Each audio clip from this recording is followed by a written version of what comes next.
When Jessica first saw the tiny, struggling creature on the shore, it was barely alive. The waves had carried it into the shallows, and the tide had retreated, leaving it gasping for air. At first glance, she thought it was a baby dolphin, until she noticed its striking black and white coloring. She had only seen orcas in documentaries, never in real life, and certainly never one so small. Jessica was only 22 at the time, working part-time at a seaside cafe and volunteering at the local marine rescue center. She had grown up by the ocean, always feeling that the sea was alive and speaking in whispers only she could hear. On that crisp morning, when the fishermen called her over to see the stranded animal, she felt something deeper, a strange pull, like destiny reaching out to her. The orca's eyes, large, deep, and impossibly expressive, locked with hers.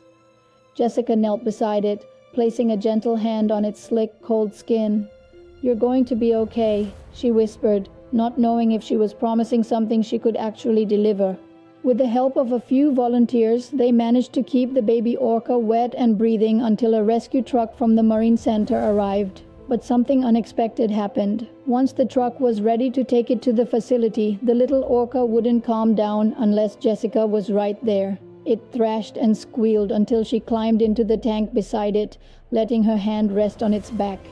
The rescue team agreed to let her stay with the animal. Over the next weeks, Jessica became its primary caretaker. She fed it, sang to it, and even slept in a cot beside the large rehabilitation pool.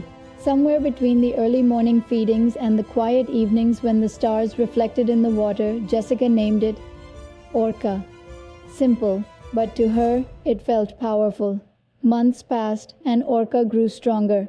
The original plan had been to release it back into the wild, but the veterinarians realized something heartbreaking. Orca had been born in captivity. It had likely escaped from a poorly maintained marine park, but having never learned the skills to survive in the wild, it could not be safely released. The Marine Rescue Center didn't have the space or resources to keep a full-grown orca, and rehoming it to another facility seemed cruel, knowing how deeply it trusted Jessica. After many discussions, the center offered her a rare opportunity. If she could raise enough funds to build a suitable enclosure and care for Orca long-term, she could keep it under a special marine license. Jessica didn't hesitate. She sold her car, quit her cafe job, and worked tirelessly at the docks to save money. Her story, the young woman raising an orca like her own child, spread through the small coastal town. People began visiting the center just to see Jessica and Orca together. Soon, she was invited to perform educational shows to raise awareness about marine life and the importance of ocean conservation. At first, Jessica was nervous. Standing in front of hundreds of people while Orca splashed in the pool was intimidating. But then she realized the shows were never about her. They were about them, about the friendship between human and animal that crossed every natural boundary.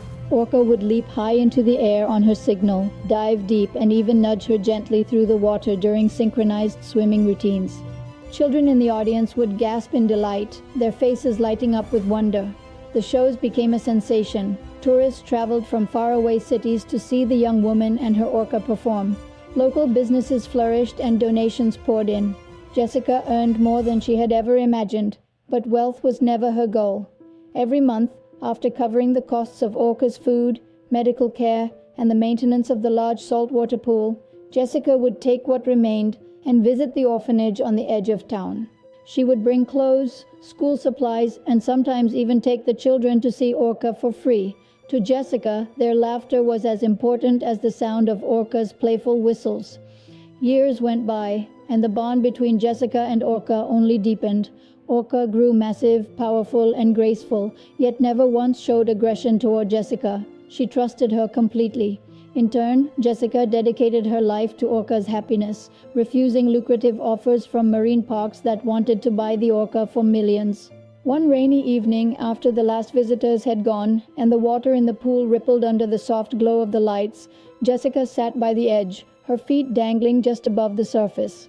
Orca surfaced beside her, letting out a soft clicking sound that Jessica had learned was its way of saying hello. She smiled and stroked its head. "Do you know, Orca," she whispered, "you've given me more than I've ever given you. Because of you, I found my purpose." Because of you, so many kids have a little more joy in their lives. It was true. Her life, once simple and uncertain, had become a story of compassion, dedication, and love. And though she never sought fame, people knew her name in far-off places. They called her the girl who grew up with an orca. On the 10th anniversary of Orca's rescue, Jessica organized the biggest charity event of her life. The show was free to children, with proceeds from donations going entirely to the orphanage. That day, the stands were full and the air buzzed with excitement. Orca performed flawlessly, leaping, twirling, and even balancing a ball on its nose in a trick it had learned over the years. When the final splash echoed across the pool, the crowd erupted into applause. Jessica bowed, tears streaming down her face. In that moment, she realized she had achieved something far greater than wealth or recognition. She had created a bridge between worlds, proving that kindness could ripple across oceans. That night, as the sun set in shades of orange and gold, Jessica sat beside Orca one last time before heading home.